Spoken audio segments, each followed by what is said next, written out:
राजधानी राजधानी ताज्या व महत्त्वाच्या बातम्या बघण्यासाठी प्रबलभूमी चॅनलला सबस्क्राईब करा व बेल आयकॉनवर क्लिक करा. उपस्थित सर्व शिवसैनिक बांधवांना आणि भगिनींनो, जरा आवाज थोडा वेगळा वाटेल कारण कोविड पॉझिटिव्ह आहेच. हेच थोडं गेल्या 1-2 वर्षापासून जरा विचित्र लचाण मागे लागलेलं आहे. मुख्यमंत्री झालो काय आणि 2 महिन्यामध्ये कोविडचं संकट आपल्या राज्यामध्ये आलं. त्याच्यानंतर मग लॉकडाऊन वगैरे वगैरे वगैरे त्या गोष्टी आपण सगळ्यांनी पाहिल्या. कोविड ओसरत होता तो साधारणतः गेल्या दिवाळीचा काळ होता आणि त्या काळानंतर मी म्हटलं चला आता कोविड ओसरलाय, राज्यात फिरायला सुरुवात करू. तर मानेचं लफडं उद्भवलं. तर मानेच्या लफड्यातून जरा बाहेर पडतोय तर हे दुसरं लचाण दुपटलं आणि त्याच्यात आता कोविड. ठीक आहे, त्याच्यात जास्त काय मला गुंतायचं नाहीये, पण कोणी कोणत्या वेळेला कसं आपल्याशी वागलंय या गोष्टी मात्र आपल्याला लक्षात ठेवणं गरजेचं आहे. मी नितीनजींचं भाषण ऐकलं, दिवाकरजींचं ऐकलं, आदित्यचं ऐकलं, आपल्या निलमताईंचं ऐकलं. तसं बोलण्यासारखं काय आणि बोलायचं काय हा एक महत्वाचा विषय आहे. परवा मला जे काय बोलायचं ते थोडक्यामध्ये मी फेसबुक लाईव्ह वरती बोललो. त्याचा काय परिणाम झाला किंवा काय परिणाम व्हावा असं मी काही ठरवलेलं नव्हतं. मी नेहमी माझ्या मनातल्या गोष्टी मोकळेपणाने बोलत आलोय, तसंच मी बोलणार, आज सुद्धा बोलणार. परवा मी बोललो आणि मी वर्षा सोडलं आणि माझ्या मातोश्रीमध्ये आलो. काही जणांचे मला फोन आले, आजही येत आहेत, की उद्धवजी तुम्ही वर्षा सोडायला नाही पाहिजे होतं. म्हटलं का? नाही, लोकांना असं वाटतं तुम्ही जिद्द सोडली. म्हटलं मी जिद्द सोडणाऱ्यातला नाहीये, मी मोह सोडला, पण जिद्द नाही सोडणार मी कधी. कदापि जिद्द नाही सोडणार.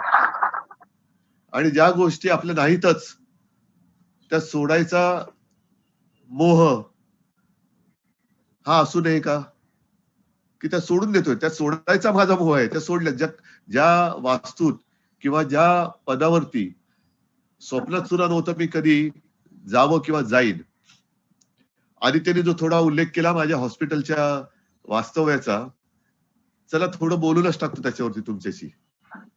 जेव्हा मी ठरवलं की ऑपरेशन करायचं, कारण ऑपरेशन करणं गरजेचं होतं, ते केलं नसतं तर काय झालं असतं. हे आपल्याशी मी आपुलकीने बोलतोय, आपला कुटुंबीय म्हणून बोलतोय. कारण दिवाळीच्या सुमारास मला उभं राहता येत नव्हतं, हालत होतं.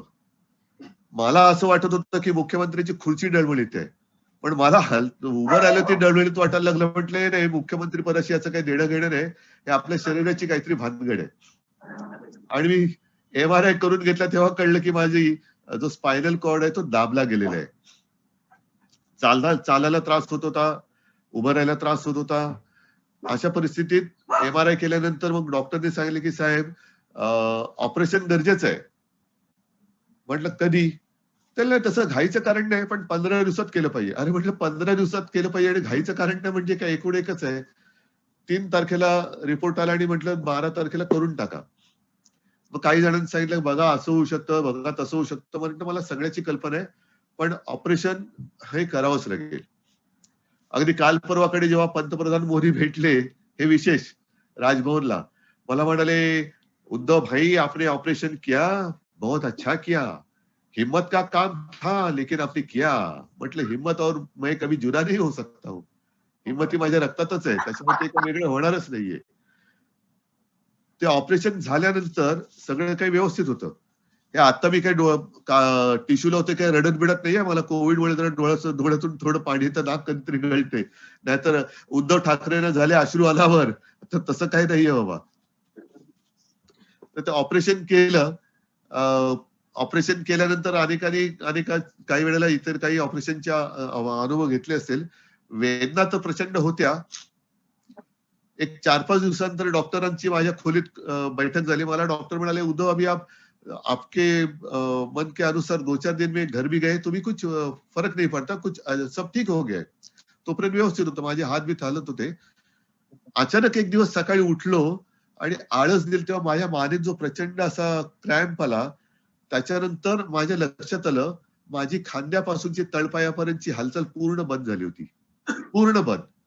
म्हणजे मी श्वास घ्यायला बघितलं, मी एक बघितलं की पोट सुद्धा हलत नाही, सगळंच बंद. आणि मग तातडीने दुसरं ऑपरेशन करावं लागलं. ही माहिती नाही म्हटलं तरी बाहेर गेली असेल नसेल, त्या माहितीचा असा हे झाला की आता काय पुन्हा उभा राहत नाही, आता आपल्याला डाव साधला पाहिजे. काही जण मी बरा व्हावं म्हणून देवावरती अभिषेक करत होते, काही जण बरा होऊ नये म्हणून देव पाण्यात बुडून बसले होते. हे प्रत्येकाच्या वृत्ती असतात. काय काय करायचं, देवावरती अभिषेक करायचं की पाण्यात बुडून बसायचे, हा ज्याचा त्याचा प्रश्न आहे. आपल्या सगळ्यांच्या प्रेमाने आणि आशीर्वादाने मी परत तुमच्यापर्यंत आलो. म्हणजे मी हातवर याच करू शकतोय, पण तेव्हा तुम्हाला सांगतो ही बोटं दोन माझी जुळत नव्हती. म्हणजे हात निश्चल पडले होते. आदित्य परदेशात होता. आदित्य आला तेव्हा तो म्हणजे अवाक होऊन बघत बसलेला माझ्याकडे.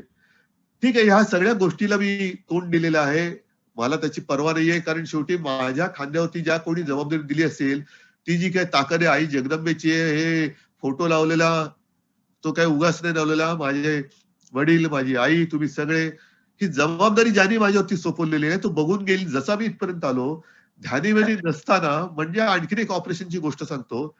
ऑपरेशन देण्यापूर्वी ते अनेस्थेशिया देणारे डॉक्टर म्हणाले, उद्धव डोंट वरी, मी इकडे आहे. म्हटलं तू अनेस्थेशिया दिल्यानंतर तू तिकडेस का इकडे, मला काय फरक पडणार आहे. पण त्याचं म्हटलं तुला लय एकदम चांगला मस्त मस्त सपन येईल. म्हटलं येऊ रे. अनेस्थेशियातून उठवल्यानंतर मला पहिला प्रश्न विचारला, उद्धवजी वर्षा की मातोश्री? म्हटलं मातोश्री. म्हटलं मला अनेस्थेशिया दिला असताना प्रश्न विचारला तरी मी हेच सांगितलं असतं, मातोश्री. मग दुसऱ्या दिवशी ते भेटायला आले. मला म्हणाले, कैसे उद्धव जी, क्या सपना आया, पार्लियामेंट आया कि असेंबली आया? म्हटलं कुछ सपना नहीं, जो मेरे सपने में भी नहीं आ सकता, वो सपना कभी मुझे ऐसी स्थिती में भी नहीं आ सकता. माझ्या डोळ्यासमोर पूर्ण अंधार होता, काही नव्हतं. मी शांत होतो. म्हटलं मला काही झालेलं नव्हतं. तर जी स्वप्न मी बघितली नव्हती, बघणार नाही माझ्या स्वतःसाठी, त्याच्यामुळे त्या गोष्टीचा त्याग अजूनही मी केलेला नाही. कारण मी म्हटलं मी जिद्द सोडलेली नाही, जिद्द सोडणार नाही, मी मोह सोडलेला आहे. मोह सोडलेला आहे. आता प्रश्न येतो हा तुमचा. मी परवा आमदारांना बोलवलं होतं, खासदारांना तास येत आहेत. काही आमदार त्या दिवशी हो हो साहेब कापलो तरी जाणार नाही. आता हे न कापता तिकडे गेले, तो भाग वेगळा. कारण कापलो तरी म्हणजे कापल्यावरती जाणार कसा, हा एक प्रश्न आहे. कापूनच टाकलं तर जाणार कसा, तर कापलो तरी जाणार नाही. पण हा न कापता काही लोक आपल्याकडे गेले. ठीक आहे, जायचं तर जाऊ द्या. ही गोष्ट साधारणतः वर्ष 6 महिने माझ्या लक्षात आली होती. लोकांना पैसे वाटले जात होते. अगदी मी स्वतः सांगितलं होतं की शासकीय पातळीवरती आमदार खासदार यांना आपण बोलून पैसे देतो. जिल्हा प्रमुखांना विचारा, त्यांना कुठे कुठे फंड पाहिजे, त्यांना कुठे फंड पाहिजे.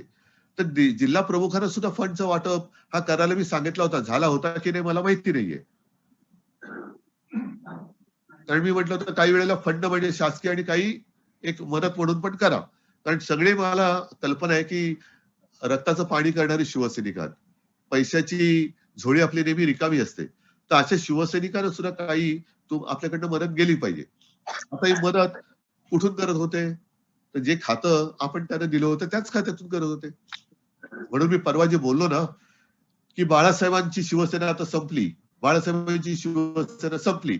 बरं संपली शिवसेना, मग 2012 नंतर ती शिवसेना संपायला पाहिजे होती किंवा 2012 मध्येच ती शिवसेना संपायला पाहिजे होती. त्याच्यानंतर शिवसेना एकदा नाही तर दोनदा सत्तेवरती आली आणि दोन्ही वेळेला यांना आपण मंत्रिपद दिलं. आणि मंत्रिपद कुठलं, तर जे खातं नेहमी सीएम स्वतःकडे ठेवतात ते खातं मी त्यांना दिलं.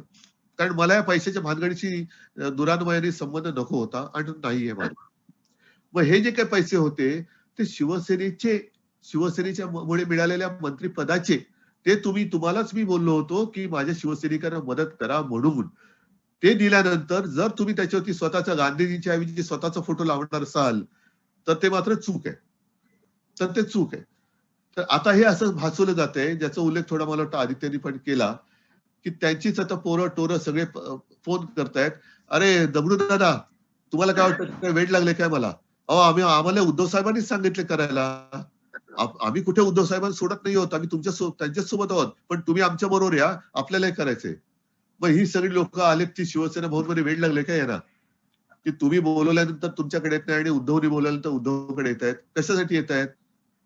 आणि मी असं द्यायचं तर सरळ देईन. मी तुम्हाला म्हणजे त्यांना फूस लावून कशाला सांगितलं की असं असं करा. मग ये अंदर की बात है, ये हमारे साथ है. हे अंदर बिंदर की बात नाही, जे आहे ते खुल्लम खुल्ला आहे.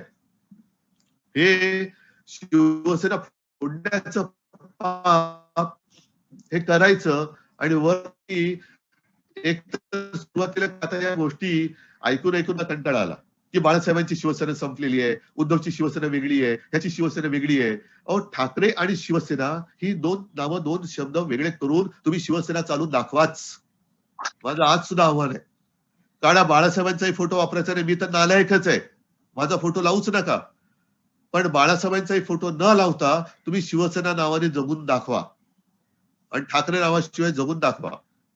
कशाला थेर करायची? हे का करायचं?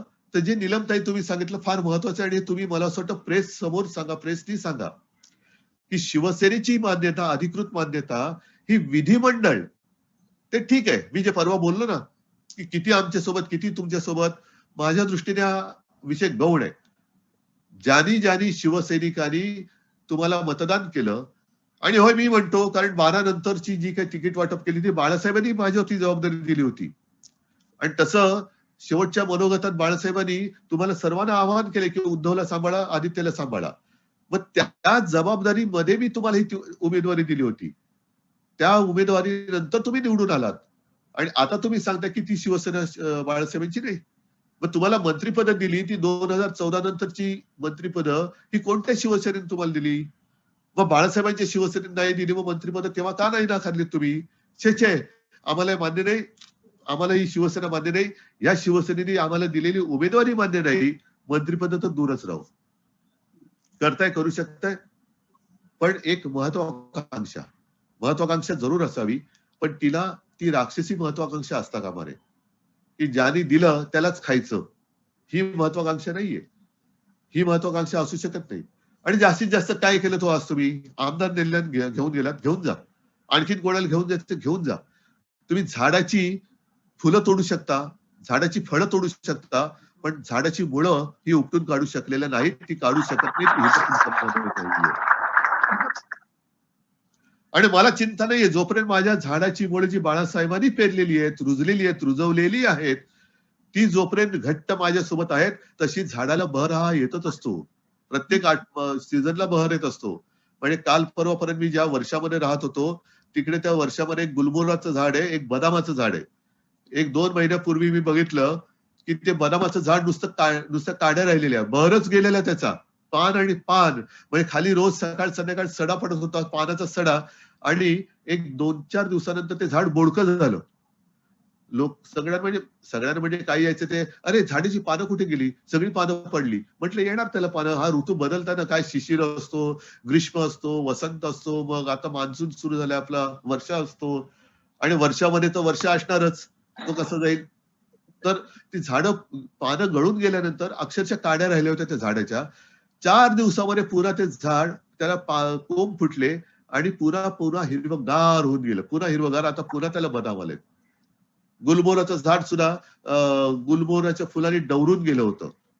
हे पानाचं झडणं किंवा काही वेळेला निसर्गाचा नियम आहे, सुकलेली पानं गळलीच पाहिजेत. ही सुकलेली पानं जोपर्यंत गळत नाहीत तोपर्यंत नवीन पालवी त्याला फुटत नाही आणि नवीन पालवी जोपर्यंत त्याला फुटत नाही तोपर्यंत झाड पुन्हा डवरत नाही. ही पानं गळून गेलीच पाहिजेत आणि जी पानं सडलेली असतील, कीड लागलेली असतील, त्यांना ही तोडून टाकावीच लागतील, कारण त्या नाहीतर पानाला लागलेली कीड ही माझं अख्खं झाड सडून टाकेल. त्याच्यामुळे हाच तो आताचा काळ आहे. हाच तो काळ आहे. आता त्यांना ते जे सगळ्यांना फोन करून सांगतायत, जा तुम्हाला घेऊन जायचं तेवढ्या सगळ्यांना घेऊन जा. जसं मी म्हटलं की वर्षा सोडताना मला काही वाईट वाटलं नाही, कारण जे माझं नाहीच ते सोडायला मला वाईट वाटायचं काहीच कारण नाहीये. आणि जे सोडून गेलेत जाऊ देत, जे माझ्याकडे नव्हतेच ते सोडून गेले तर मला वाईट का वाटावं? तर मला का वाईट वाटावं? म्हणजे जे माझं नाही ते सोडायला मला वाईट वाटत नाही आणि जे माझे नव्हते ते मला सोडून गेले तरी मला वाईट वाटायचं कारण नाहीये. मुळं माझ्यापर्यंत सोबत आहेत म्हणजे त्यांनी जे मोठी झालेली माणसं आहेत, ही माणसं मोठी झाली आणि जेवढा माणूस मोठा होतो त्याचं स्वप्न मोठं होतं, त्याचं स्वप्न मोठं होतं.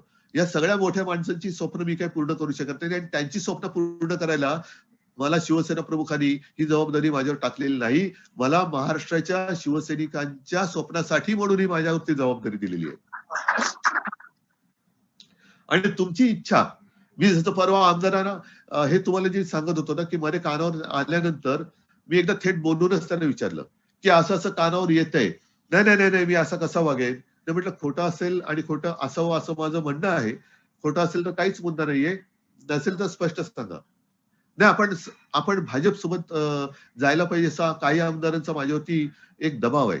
म्हटलं ठीक आहे, मला मान्य आहे.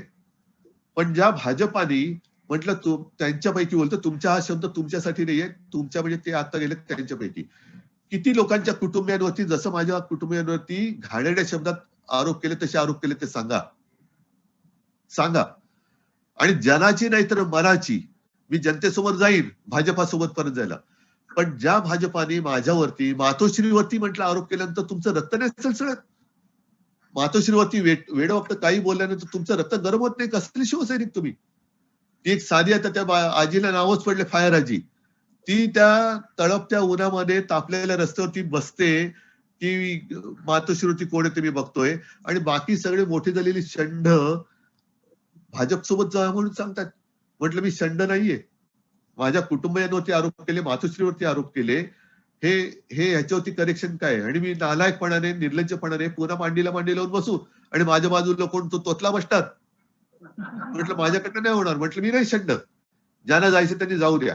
पण एक लक्षात घ्या म्हटलं, हे वापरा आणि फेकाई त्यांची नीती आहे. तुम्हाला सुद्धा ते वापरतील आणि काम झालं का फेकून देतील. आज प्रश्न काय येतोय की नाही म्हटलं तरी आपण हे सतत सहन करत आलेलो आहे. ही यांची एक रीत झालेली आहे. त्यांच्यामध्ये आपल्याशी लढण्याची हिंमत नाही, धमक नाही, म्हणून आपलीच माणसं फोडायची आणि आपल्या अंगावरती सोडायची. म्हणजे तुम्ही लढत राहा, आम्ही आमचं काम मोकाटपणाने आम्ही चरत राहू. तुम्ही एकमेकांना भांडण, मग त्या राणीला सोडायचं आपल्या अंगावरती, आता ह्यानं आपल्या अंगावर सोडा, त्यांनी आपल्यावरती आरोप करायचे, आपण त्यांच्यावरती आरोप करायचे, हे आणि हे चरायला मोकळे. म्हणजे उद्या काय कारवाई झाली किंवा काय झालं तर आलेला मेला, आम्ही मात्रच आहे. यांचं नुकसान काहीच होत नाहीये, होणार नाहीये. कारण बाहेरचे भाडोत्री लोक असे घ्यायचे आणि आपल्यातच मारामारा लावायच्या. काय झालं तर त्या परिणामाची पर्वा त्या भाडोत्रींना भोगावं लागेल. त्यांच्या मूळ गाभ्याला कुठे हातच लागत नाहीये. कोण विचार करणार? कोण यांच्या डोक्यात घालायचं? बरं, मी आणखीन काय कमी करायचं ठेवलं होतं? ज्या वेळेला जे सगळं चांगलं होतं ते त्यांना आम्ही दिलं. हा, काही कदाचित हे आमचं एक मिनिट माझा तो आमचा रुमाल हे काय मी स्टाईल म्हणून नाही करत नाही. काही जणांना अशी शिवसेना प्रमुख करायची म्हणून त्यांना वाटेल मी पण करतोय. तर मला खरंच सर्दी झाली म्हणून मी करतोय बाबा. जरा श्वास घ्यायला त्रास होतो म्हणून. एक मिनिट हे थोडं जरा गरम पाणी सांग. हा, तर काय बोलवतो मी तुमच्याशी विसरलो तो कुठे.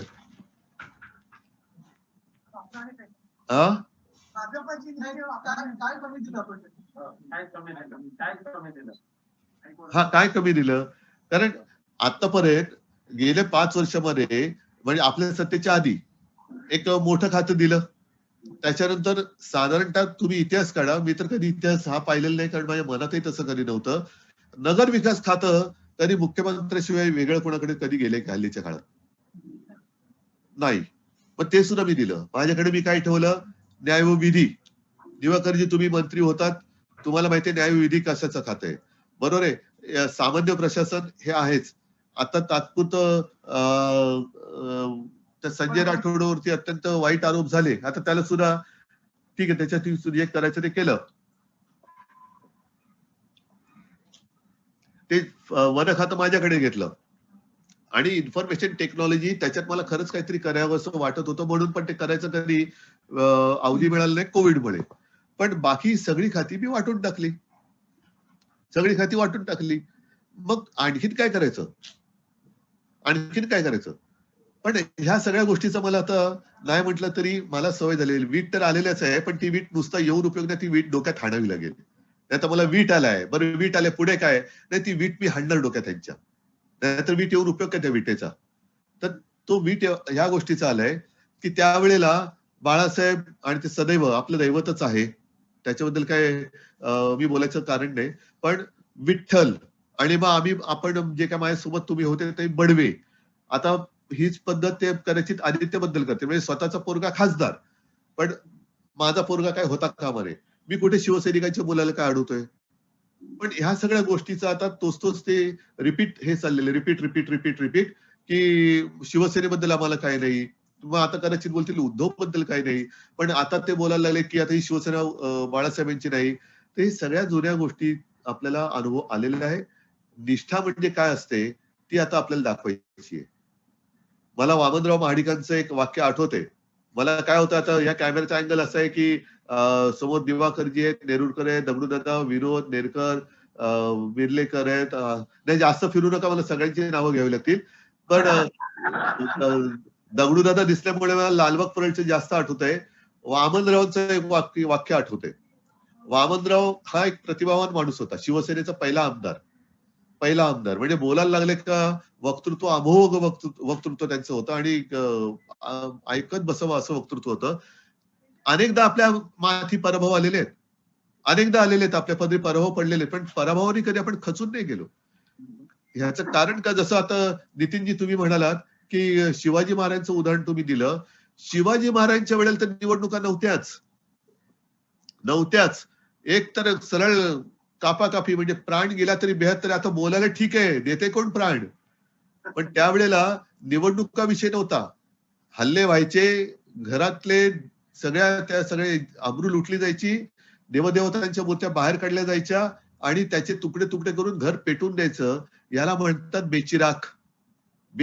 तुला बेचिराख करीन म्हणजे काय, की सगळंच होत्याचं नव्हतं करून टाकेन. पण तरी देखील त्यावेळेचा मावळा म्हणा, त्यावेळेची जनता ही शिवरायाच्या सोबत राहिली. शिवरायाच्या सोबत ते लढाई बऱ्याचदा हारायचे, पण तरी एक गोष्ट लक्षात घ्या, हार जीत ही मनावरती अवलंबून असते. मन जर खचलेलं असतं तरी जिंकलेली निवडणूक तुम्हाला विजय नाही देऊ शकत. पण मन जर का खंबीर असेल तर हारलेली निवडणूक सुद्धा उद्याची निवडणूक जिंकायची जिद्द देऊ शकते. म्हणून वामनरावांचं जे वाक्य होतं, बुडते ती निष्ठा आणि तरंगते ती विष्ठा. तर ही सगळी विष्ठा आहे, ही तरंगते त्यांच्या बरोबर. ही विष्ठा तरंगत तरंगत जाऊ द्या, पण जे निष्ठावान असतील ते माझ्यासोबत राहतील. मी तर आता या मानसिकतेत आहे की माझ्यासोबत, म्हणजे आता आदित्य म्हणेल बाबा माझं काय, तर तो मुद्दा नाहीये. सगळे आपले आहेतच, पण चला आपल्यासोबत मी तर म्हणजे कोणीच नाहीये, पुढे काय बोला. जसं ते बदामाचं झाड झालं होतं तसं आता झालेलं आहे. नवीन पालवी फुटणार आणि ती मी फोडणार. म्हणजे हेच शिवसेना भवन इथे, हे म्हणजे आता ही नवीन वास्तू झाली. पण जुन्या शिवसेना भवनाच्या वेळेला तो किस्सा घडला होता. जनता पक्षाचा एक तो जोर होता आणि बाळासाहेबांना काही नेत्यांनी सांगितलं की बाळासाहेब, तुम्हाला जे वाटतं शिवसेना, ती शिवसेना तुमच्या अवतीभोवती जे 2-5 सुरेमारेवाले आहेत ना, तेवढ्यापुरतीच बाकी सगळी शिवसेना म्हणे नाहीशी झालेली आहे. मग आता जनता पक्षात विलीन व्हायला पाहिजे. साहेबांनी त्यांना सांगितलं की 2-5 तर 2-5 माझे कट्टर माणसं असतील ना, जे तुमच्या लेखी सुरेमारेवाले आहेत, ते जरी माझ्यासोबत राहिले तरी शिवसेना मी पुन्हा उभी करून दाखवेन. आणि त्यांनी दाखवली करून उभी.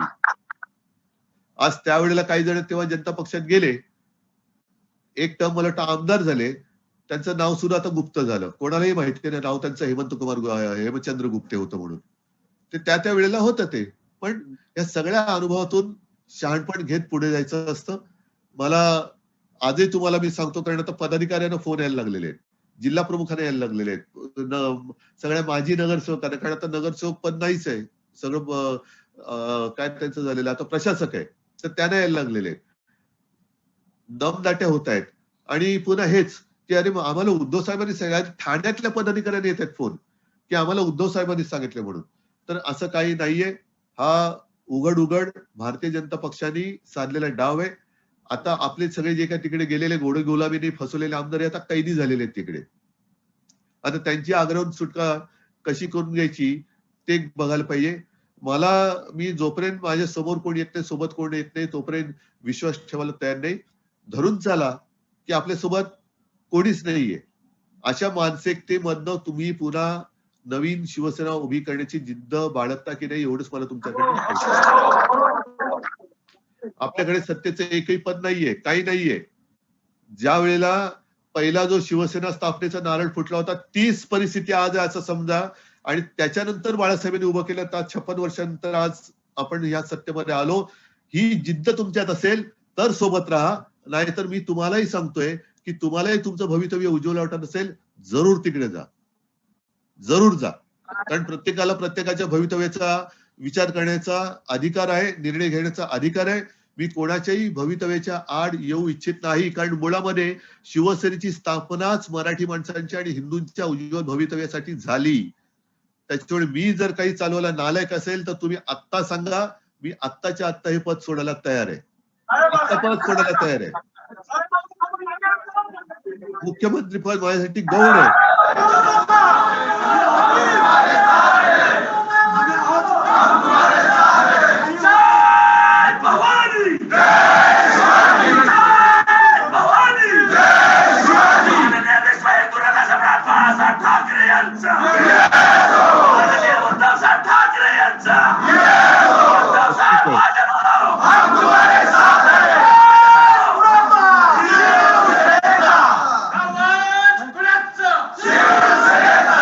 तुम्हाला कृपा करून नीट समजून घ्या. मी तुम्हाला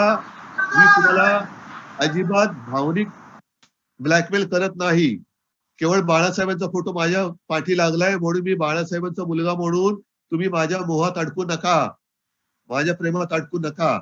जर खरंच तुम्हाला वाटत असेल की मी शिवसेना चालवायला नालायक आहे, बाजूला ठेवा बाळासाहेबांचा फोटो माझ्या मागचा आणि तुम्ही माझा व्यक्तिगत विचार करून जर मी नालायक असेल तर सांगा. कारण शेवटी बाळासाहेबांना जर का मी शिवसेनेच्या बाबतीत चूक केली असते तर त्यांनी मला सुद्धा माफ केलं नसतं. म्हणून जसा मी त्यांचा पुत्र आहे तसं शिवसेना ही माझ्याहून जास्त लाडकं त्यांचं अपत्य आहे. माझ्याहून जास्त लाडकं अपत्य ही शिवसेना आहे आणि ती चालवली मी नालायक असेल तर बाळासाहेबांचा मुलगा हे नातं माझं बाजूला ठेवा आणि केवळ शिवसेना पुढे कशी जाईल याचा विचार करा आणि तुम्ही निर्णय घ्या. बाकी मला काही बोलायचं नाही. एकदा जय महाराष्ट्र, धन्यवाद. जय हिंद, जय महाराष्ट्र. ताज्या व महत्त्वाच्या बातम्या बघण्यासाठी प्ले स्टोअर वर जा, प्रबलभूमी ऍप डाउनलोड करा व या धावपळीच्या जीवनात अपडेट राहा.